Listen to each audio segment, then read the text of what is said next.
여호수아 9장에서는 이스라엘 백성들 또 여호수아가 기브온이라는 사람들과 조약을 맺게 된 이야기가 나옵니다.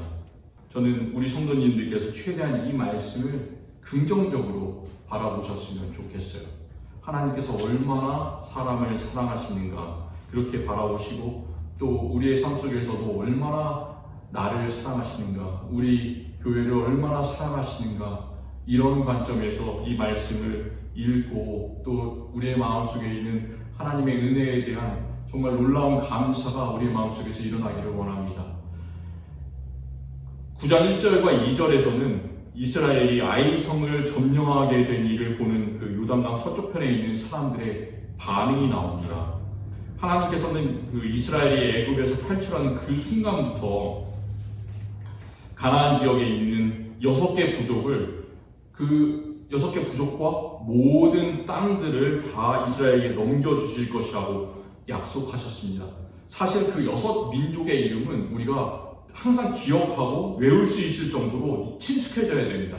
왜냐하면 이 신명기와 여호수아에서 이 6개 부족, 출애굽기도 마찬가지고요.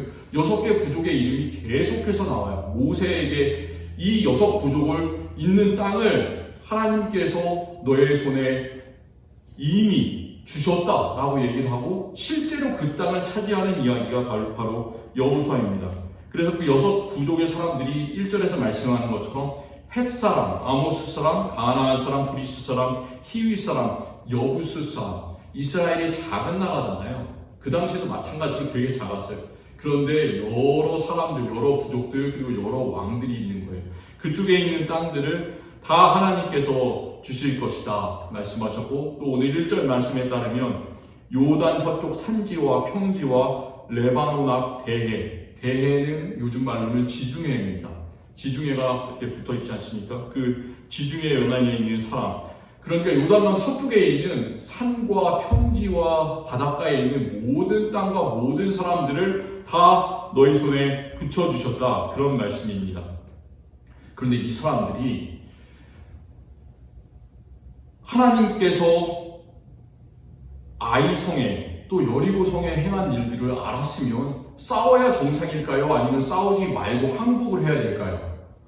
항복을 해야 되겠죠. 하나님께서 그냥 전혀 이스라엘 사람들이 힘도 쓰지 않고 그냥 뺑뺑 돌기만 했는데 여리고성이 무너졌잖아요. 그게 하나님의 능력인 줄 알았으면 이 사람들은 그냥 항복을 해야 정상입니다. 그런데 그렇게 하지 않은 거죠. 왜 그랬을까요? 이 사람들은 아이성을 이기게 하신 것, 그리고 여리고성을 무너뜨리신 것, 그게 하나님의 능력이 아니라 그냥 사람들이 한 일로 생각을 한 겁니다. 그래서 이 6 왕들이, 6 나라의 모든 그 군사들이 힘을 합치면 이스라엘, 너희들 힘도 별로 세지도 않고 너희들 철병기도 없기 때문에 우리가 힘으로 이길 수 있다, 이렇게 생각을 한 겁니다. 만만하게 본 것이죠. 그 사람들은 머리가 똑똑한 사람들이에요. 그렇기 때문에 이미 계산을 다 하고 싸워서 이기자, 이렇게 결정을 하고 맞서 싸우려고 노력을 하고 준비를 했습니다. 그런데 기브온 사람은 달랐습니다. 기브온 사람은 그 성에서, 그리고 또 그 전에 요단강 동쪽편에서 그 2 왕이 있는데 그 2 왕은 어떻게 하나님의 인도하심으로 이스라엘 백성들이 전쟁에서 승리하게 됐는지 그 얘기를 듣고, 이것은 사람이 한 일이 아니라 하나님께서 이 이스라엘 백성들을 인도하셔서 일으킨 결과구나, 이것을 알았습니다. 이 사람들은 어떻게 해서도 자기가 이길 수 없다는 사실을 너무나 잘 알았어요. 어떻게 합니까? 우리가 정말 죽을 수밖에 없다, 내가 이 상황에서는 100% 죽는다, 어떻게 해야 되겠습니까? 기도를 해야 되겠죠. 우리는 기도를 하고 정말 죽을 병에 걸리면 의사를 찾든지 별 방법을 다 써야 되지 않습니까? 민간 요법으로 하든지 무슨 방법으로든 살아야 되는 거잖아요. 그런데 이 사람들도 그렇게 했습니다. 그래서 어떻게 해서도 이 사람들이 하나님을 정말로 믿었는지 안 믿었는지, 그냥 하나님에 대해서 얘기를 하는데 자신들이 살려고 그 얘기를 하는 건지는 잘 알 수가 없습니다. 어쨌든 자신들이 살고자 이 사람들은 이야기를 합니다. 이야기를 꾸며냈어요.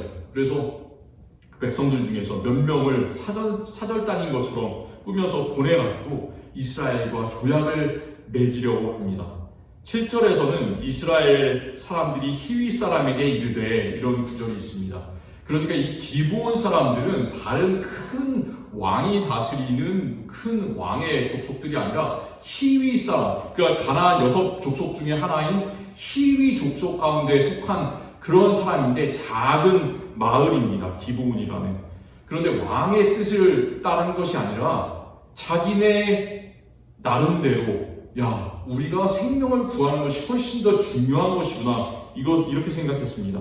그래서 스스로 꾀를 내었다라고 합니다. 하나님을 더 두려워하는 사람이죠. 기브온이 어디 있냐면 그 아이성을 이스라엘이 쳤었는데 아이성하고 예루살렘하고 딱 중간 지점에 있습니다. 그래서 북쪽으로 더 2마일 올라가면 아이성이고 7마일을 내려가면 그 예루살렘입니다. 그래서 예루살렘과 아이성 딱 중간에 위치한 그게 기브온입니다. 이 사람들이 참 똑똑해요. 그래서 여러 가지 거짓말을 하는데 그냥 말만 하면 믿지 않잖아요. 그러니까 자기들의 행색을 전부 다 거짓처럼 꾸민 겁니다. 그래서 돈가방을 가지고 가는데 그것도 나이가 빠진 것으로, 그리고 포도주 가방도 다 나이가 빠진 것으로, 신발도 옷도, 그리고 먹을 것도 곰팡이가 난 것으로 그렇게 준비를 하면서 아주 먼 나라에서 우리는 왔습니다. 조약을 맺어 주십시오. 조약이 무슨 조약입니까? 평화 조약이겠죠. 우리는 너희를 치지 않을 테니까 너희도 우리를 치지 말아라. 이런 평화 조약을 맺으려고 옵니다. 그리고 그래서 드디어 이제 왔어요. 이스라엘과 또 여호수아에게 와서는 하는 얘기가 계속해서 똑같은 말만 되풀이합니다. 우리는 당신들의 종들이니이다. 우리는 하나님의 이름을 듣고 심히 먼 나라에서 왔나이다. 이스라엘 백성들 그리고 여호수아는 이 사람들이 그 땅에 사는 사람이다 의심을 계속하는 겁니다. 그래서 한 번만 물어보는 게 아니라 너희가 이 땅의 사람 같다 처음에 이렇게 얘기를 하고 조금 지난 다음에는 또 다른 이야기를 하죠. 어떻게 그것을 증명할 수 있느냐, 보여줘라, 뭐 이런 식으로 계속해서 이야기를 하는데 이 기브온 사람들 참 똑똑하죠. 그래서 꾀가 많습니다. 자신들이 가져온 떡과 옷을 계속해서 보여주면서 먼 나라에서 왔다고 이야기를 합니다. 왜 이스라엘이 가까운 나라에는 조약을 맺을 수가 없고 먼 나라에만 조약을 맺을 수 있나 궁금하지 않습니까? 그게 하나님께서 명한 율법 가운데 있었기 때문입니다. 모세가 마지막으로 전한 율법이 그 신명기 20장에 이런 구절이 있는데, 너가 어떤 성읍으로 나아가서 치료할 때에는 그 성읍과 먼저 화평을 선언하라. 그 성읍이 만일 화평하기로 회답하고 너를 향하여 성문을 열거든 그 모든 주민들에게 너에게 조공을 바치고 너를 섬기게 할 것이요, 이렇게 말합니다. 그러니까 하나님께서는 그냥 무조건 다 진멸하라 하는 것이 아니라 싸우러 갈 때 먼 곳에 있는 곳에는 먼저 화평을 이야기하라, 이렇게 얘기를 하시는 겁니다. 그런데 한 가지 화평 조약을 맺을 수 있는 조건이 있는데 그 조건이 이어지는 신명기 20장 15절에 이렇게 말씀하고 있습니다. 너가 너에게서 멀리 떠난 성읍들 곧 이 민족들에게 속하지 아니한 성읍들에게는 이같이 행하려니와, 이렇게 말하고 있습니다. 그러니까 이 백성에게 속하지 않은 성읍이라는 것은 가나안 그 6족속에게 속하지 않은 이스라엘이 점령하려는 그 가나안 서쪽편 그 땅, 요단강 서쪽편 땅에 속하지 않은 먼 나라들에게는 이렇게 화평을 선언하고 그것을 받아들이면 화평하라고 이렇게 말씀해서 이야기를 하고 있습니다. 그러니까 이스라엘은 아주 먼 나라들하고만 평화 조약을 맺을 수 있고 그 나라 가운데 있는 사람들하고는 하나님의 명령대로 이 사람들을 진멸해야 되는 그런 명령을 받았습니다. 그런데 이 기브온 사람들은 그 성읍의 안에 사는 사람들이에요. 가나안 땅에 사는 사람들이었는데도 여호수아와 또 이스라엘 백성은 이 능청스러운 그들의 거짓말에 속아 넘어갔습니다. 참 안타까운 일이에요. 그래서 그들을 살린다는 평화 조약을 맺게 되었습니다. 여기까지가 우리가 읽은 15절까지의 내용입니다. 그 뒤에 어떤 일이 일어나냐면 참 여러 가지 어려운 일들이 일어납니다. 조약을 맺은 후에 3일이 딱 지났습니다. 이게 1년, 2년 간 것도 아니고 딱 3일이 지났는데 3일 만에 이스라엘 백성들이 소리를 들은 거죠. 야, 우리와 조약을 맺은 그 사람들은 먼 사람들이 아니라 그 땅에 사는 히위 백성 가운데 있는 기브온 사람들이다 라는 것을 알게 되었습니다. 그래서 이스라엘 백성들은 기브온 백성들과 조약을 맺은 이스라엘 족장들을 원망을 했습니다. 그런데 어떻습니까? 조약을 한번 맺으면 그것을 돌이킬 수가 있을까요? 아니면 그냥 물리지 못할까요? 오늘 말씀에서 우리가 읽진 않았는데 뒷부분에 보면 이게 하나님의 이름으로 맹세를 했기 때문에 우리는 조약을 되돌릴 수가 없다. 이런 이스라엘 족장들이 이렇게 말하는 장면이 나옵니다. 혹시 계약을 잘못한 적 있습니까? 계약서에 사인을 했는데 그 밑에 보면은 terms and condition 이렇게 나와 있잖아요. 그거 너무 작은 글씨로 돼 있지 않습니까? 참 읽기가 싫습니다. 그래서 우리가 보통 그건 읽지 않고 그냥 설명만 듣고 사인을 하는데요. 그걸 정말 잘 읽어봐야 될 때가 있습니다. 이렇게 한번 사인을 해버리면 그걸로 끝이에요. 사인했잖아요. 여러분들 그걸로 끝입니다. 사람 간의 계약도 이렇게 사인을 잘못하면 그것을 계속해서 몇 년이고 그 정해놓은 기간만큼 지켜야 되는데 하나님의 백성이 하나님의 이름으로 맺은 조약이니까 얼마나 대단한 효력이 있겠습니까? 이것을 물릴 수가 없는 것입니다. 우리가 이런 경우를 또 성경에서 보면 여러 군데 그런 경우가 있죠. 야곱이 쌍둥이 형 에서와 아버지 이삭을 속이고 장자의 축복을 받을 때 어머니 리브가와 짜고 그 대신에 이제 아버지가 좋아하는 그런 고기들 이렇게 요리를 엄마가 한 다음에 들어가가지고 털이 많으니까 에서인 줄 알고 장자인 줄 알고 축복을 해줬습니다. 온갖 축복을 다 합니다. 얼마 지난 다음에 에서가 들어와서 나에게도 축복을 해주십시오. 이렇게 얘기하는데 이삭이 뭐라고 얘기합니까? 이미 나는 장자의 축복을 너 동생한테 했다. 더 이상 할 수 없다. 그리고 나서 해준 축복은 사실은 축복이 아니라 저주죠. 너는 나가서 들 사람이 될 것이다. 그게 무슨 축복입니까? 저주의 말이잖아요. 그런 것과 비슷합니다. 하나님의 축복, 하나님의 저주, 그렇게 법칙이 있고 정해져 있는 것이죠. 그래서 여호수아는 기브온 사람들을 이제는 다시 부릅니다. 야, 너희가 왜 이렇게 우리를 속이고 이렇게 먼 나라에서 왔다고? 이 나라 안에 거주하는 사람들인데 왜 그렇게 거짓말을 했냐? 이렇게 물어보니까 우리는 생명을 건지고 싶었습니다. 우리는 하나님께서 무서웠습니다. 이런 얘기를 똑같이 또 반복을 하고 있습니다. 여호수아가 화가 엄청나게 났습니다. 그래서 저주의 말을 합니다. 저주의 말을 하는데 이 저주의 말이 정말로 생각해보면 감사한 말이에요. 우리가 그 말씀을 한번 같이 읽어봤으면 좋겠습니다. 여호수아 9장 23절 말씀 찾을 수 있으면 같이 한번 읽겠습니다. 여호수아 9장 23절 말씀 같이 읽겠습니다. 그러므로 너희가 저주를 받나니 너희가 대를 이어 종이 되어 다 내 하나님의 집을 위하여 나무를 패며 물을 깃는 자가 되리라 하니 너희가 저주를 받나니 이게 저주의 말씀인데 사실은 이게 저주가 아니라 정말로 감사한 말씀이에요. 왜 그런지 말씀을 드리겠습니다. 우리가 여호수아 9장을 참 안 좋게 이해할 수가 있습니다.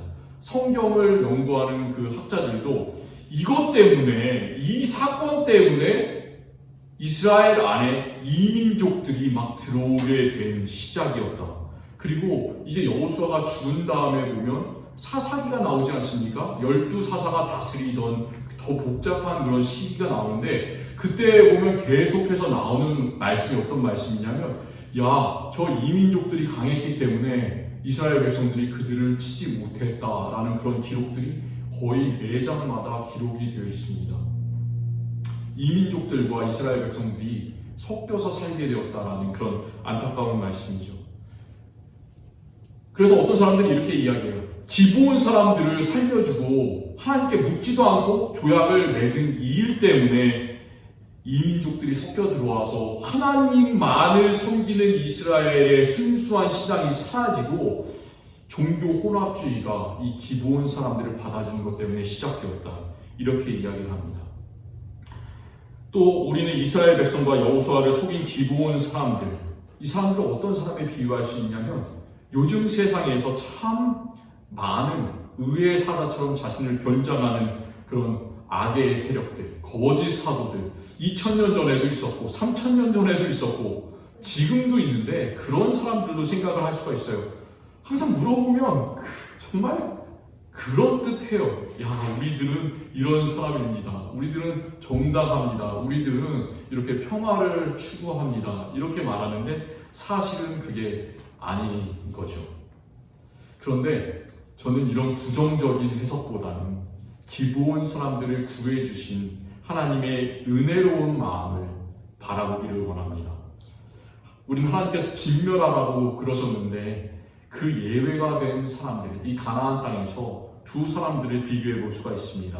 우리는 첫 번째는 여리고 성에 살던 그 여인 라합, 그리고 그에 속한 사람들, 가족들입니다. 라합이 어떤 사람이에요? 라합은 하나님에 대한 확실한 믿음을 가졌던 사람입니다. 제가 그 단어를 참 강조해서 전에 말씀드렸는데 하나님을 상천하지의 하나님이라고, 위에서도 하나님이고 땅 아래서도 하나님이라고 고백을 했습니다. 그러니까 라합의 그 스펙트럼은 엄청난 거죠. 하나님을 어디에나 계신 하나님으로 잘 알고 있었던 그런 사람입니다. 그리고 이 라합은 또 여호수아가 보냈던 정탐꾼들을 살려주고 자신의 목숨을 건 거잖아요. 자신의 목숨을 걸고 이 사람들을 무사히 돌아갈 수 있게 도왔습니다. 그러니까 실제로 이스라엘에게 도움을 주었던 사람, 정말 확실한 믿음을 가지고 있었던 사람, 그 사람이 라합입니다. 그런데 이 사람과 비교해 봤을 때 기브온 사람들은 어떻습니까? 기브온 사람들이 오늘 읽은 말씀에서 봤을 때 하나님에 대한 확실한 믿음이 있었다라고 얘기할 수가 있을까요? 제가 보기에는 그렇게 확실한 믿음을 가졌기 때문에 우리가 하나님께서 행하신 놀라운 일을 보았다, 그렇게 얘기를 하는 것이 아니라 자신들이 정말 살고 싶어서, 생명이 무섭기 때문에, 그래서 그것 때문에 이렇게 하나님을 찬양하는 것처럼 보입니다. 그리고 또 이 사람들은 훨씬 더 간교하죠. 거짓말을 지어냅니다. 이 사람들은 참 약삭빠른 사람들이에요. 그런데 하나님께서는 이런 모자란 사람들조차 하나님의 은혜로 죽이지 않으시고 하나님의 백성이 되게 인도하셨습니다. 우리가 생각해보면 우리는 라합보다 훨씬 더 적은 믿음을 가진 사람입니다. 그리고 우리는 기브온 백성들보다 훨씬 더 악한 사람들이에요. 기브온 백성들은 사실 자신들이 살고 싶어서 그렇게 했는데 우리는 하나님을 떠나서 배반하고 죄인의 길로 가는 사람입니다. 요나와 같은 그런 사람이에요. 그런데 하나님께서는 우리를 죽이지 않으시고 살려주셨습니다. 우리는 기브온 사람의 그 행했던 행동들을 사실 믿음의 관점에서 좀 바라봤으면 좋겠습니다. 예수님께서 지나가시는 길에 예수님의 옷자락을 잡은 여인이 있었죠. 12년 동안 피를 흘리면서 혈류병을 앓던 여인이 있었습니다. 그를 고치셨습니다. 예수님께서는. 또 예수님께서는 중풍에 걸린 팔다리가 마비돼서 누워만 있어야 되고 움직이지 못하는 그 친구를 둔 친구들, 사람들이 집에 너무 많아서 예수님이 계시는 곳에 들어갈 수가 없으니까 이 사람들은 꾀를 냈죠. 지붕을 뚫었어요. 그 집에 지붕을 뚫고 달아내렸습니다. 그를 만나시고 그 중풍병자를 이 친구들의 믿음 때문에 고치셨습니다. 키가 작아서 예수님을 바라볼 수 없었던 사람 많은 곳에 둘러싸여서, 그 사람 누구입니까? 세리죠. 세리 삭개오가 그 뽕나무 위로 올라갔을 때 예수님께서는 그를 올려다보시고 부르시고 내려오라 명령하셔서 그를 만나주시고 사람을 바뀌게 하시고 그를 하나님의 사람으로 고쳐주셨습니다. 어떻게 생각하면 이 예수님을 만난 혈류병 여인이나 중풍병자나 삭개오나 할 것 없이 반칙을 하고 있습니다. 반칙. 제가 미국에 10여 년 전에 왔는데 처음 와서 느낀 게, 야, 여기는 한국이랑 문화가 다르구나, 그런 생각을 많이 하게 됐습니다. 사람들이 정말 줄을 잘 선다는 걸 느꼈습니다. 한국에서는 내 순서가 아니에요. 그런데 이렇게 뭐 작은 게 필요합니다. 그러면 그 카운터 앞으로 가가지고 이렇게 얘기를 해도 점원이 전혀 이상하게 생각하지 않고, 거기 얘기하고 있는 사람도 별로 이상하게 생각하지 않고 그냥 바쁜 사람이 일을 먼저 보면 돼요. 그런데 여기는 내가 빨대가 필요해요. 정말 작은 빨대. 근데 빨대가 어딘지 몰라요. 빨대 달라고 이야기할 때도 줄을 서가지고 그 앞에 정원이랑 만나서 얘기를 해야지, 갑자기 불쑥 가가지고 다른 사람 얘기하고 있는데 나 빨대 좀 주세요 그러면 정원도 고백이라고 그러고 거기 앞에 있는 사람도 인상을 찌푸리면서 그렇게 하지 말라고 합니다. 아주 무안을 당해요. 그렇죠? 저도 10여 년 전에 무안을 당한 경험이 한두 번 있습니다. 그래서 아주 생생하게 와, 이런 나라구나, 이런 것을 이렇게 기억을 합니다. 이렇게 이게 바로 서양의 문화예요. 갑자기 불쑥 끼면 이상하게 생각을 하는 거예요. 신사적인 것. 그런 미국 문화에서 생각한다면 예수님께서 가시는 길을 방해하지 않아야 정상인 거죠. 혈루병 여인도 마찬가지고 삭개오도 마찬가지고 천장을 뚫은 사람들은 더 그렇고요. 그런데 예수님께서는 그 길을 막아선 그 사람의 무례함으로 보지 않고 믿음의 행동으로 보셨습니다. 우리가 정말 죽을 때가 되면 이렇게 해야 돼요. 하나님께 매달리는 우리들이 되었으면 좋겠습니다. 수단과 방법을 안 가리고 하나님 고쳐주십시오, 도와주십시오, 이렇게 매달리는 사람들이 되었으면 좋겠습니다. 저는 기브온 사람들이 이스라엘과 조약을 맺게 된 것은 정말 이 사람들이 죽을 수밖에 없는 그런 상황 속에서 하나님 살려주십시오, 우리를 구원해 주십시오, 어쩔 수 없는 상황에서 한 일이라는 그런 생각을 합니다. 어쩔 수 없는 그 상황 속에서 마지막 수단을 써서 하나님께 매달릴 때 하나님께서는 이 사람들을 구해 주셨습니다. 우리는 더한 사람들이에요. 사실은 이 기브온 사람들보다 완전히 세상으로 달려간 사람들. 그런데 하나님께서는 예수 그리스도를 통해서 이 기브온 사람들을 살려주셨던 것처럼 우리에게 정말로 큰 은혜를 베풀어 주셨습니다. 그리고 또 우리를 하나님을 위해서 예배하고 또 교회를 섬기는 그런 사람들로 만들어 주셨습니다.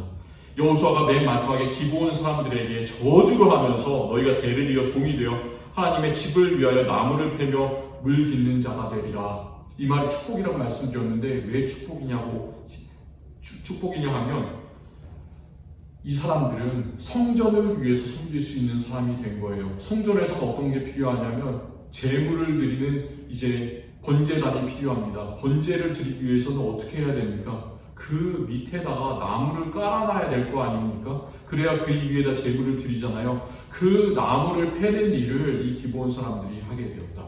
그리고 또 성전에 들어가기 위해서는 사람들이 손을 씻어야 되지 않습니까? 정결 예식을 행해야 되는데 그 물을 깃는 일을 하게 되었다라는 그런 말씀입니다. 그러니까 작은 정말로 일로 쓰임을 받는 사람들, 작은 달란트를 하나님께 드리는 일을 하는 사람들이 되었기 때문에 여호수아가 한 이 말은 평생 동안 너희가 대대로 성전에서 이런 일을 하나님의 집에서 하게 될 것이다. 그 말은 저주가 아니라 실상은 하나님의 큰 복이라는 그런 말씀입니다. 하나님께서 광야에서 모세에 반역한 사람들, 고라와 다단과 아비람이라는 그런 사람이 있었습니다.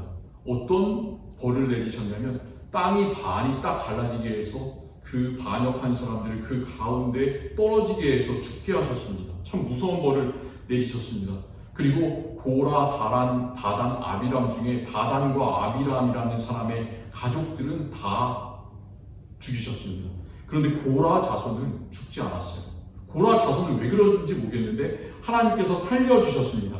그리고 이 사람들은 후에 솔로몬 시대에 가서 이 성전을 섬기는 사람들, 문지기가 되었어요. 성전에. 그들이 시를 씁니다. 시편 84편 10절에서 그들은 이렇게 노래하고 있습니다. 고라 자손의 시라고 제목이 붙은 그 시입니다. 주의 궁정에서 한 날이 다른 곳에서의 첫날보다 나은즉 악인의 장막에 사는 것보다 내 하나님의 성전 문지기로 있는 것이 좋사오니, 그런 고백을 하고 있습니다. 성전에서 대단한 제사장으로 섬기는 것도 아니고 성전에서 떵떵거리면서 뭐 다른 일을 하는 것도 아니에요. 문을 잡고 문을 닫아주는 것, 열어주는 것, 이런 일을 하는 것인데 그것이 그날 하루 사는 것이 첫날 궁전에서 사는 것보다 훨씬 더 좋습니다. 이런 고백을 하고 있습니다. 우리가 기브온 사람이면 어떻겠습니까?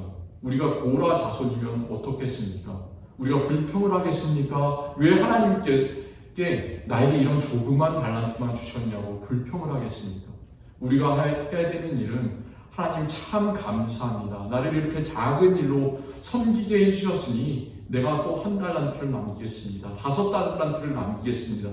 10달란트를 남기겠습니다. 이렇게 하나님께 감사하면서 살아가는 것이 우리의 축복이고 우리의 감사의 제목이라는 생각을 합니다.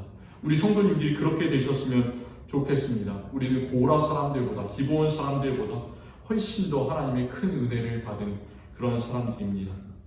우리를 구원해 주신 하나님께 간구하고 매달리고 하나님께서 나를 위해서 주신 아주 작은 일들, 세상을 위해서 섬기라고 주신 작은 일들, 교회를 위해서 섬기라고 주신 작은 일들, 그 일을 감사함으로 받아서 정말로 믿음으로 행하시는 성도님들, 그리고 하나님의 큰 복을 누리는 성도님들 되셨으면 좋겠습니다.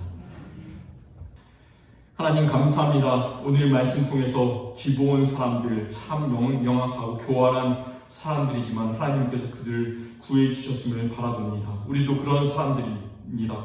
그렇지만 주님께서 우리를 너무나 불쌍히 여겨주셔서 예수 그리스도의 은혜로 우리를 구원하여 주셨습니다.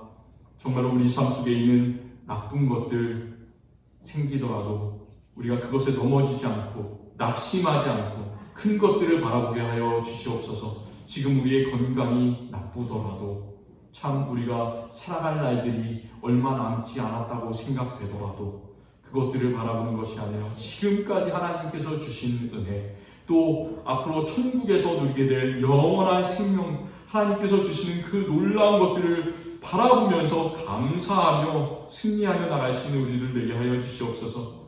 그것을 위해서 우리가 주님께서 주신 지금 이 순간 정말로 감사하며 열심히 살아가기를 원합니다. 우리의 마음 만져주시고 항상 새롭게 하여 주시옵소서. 예수 그리스도의 이름으로 기도드립니다. 아멘.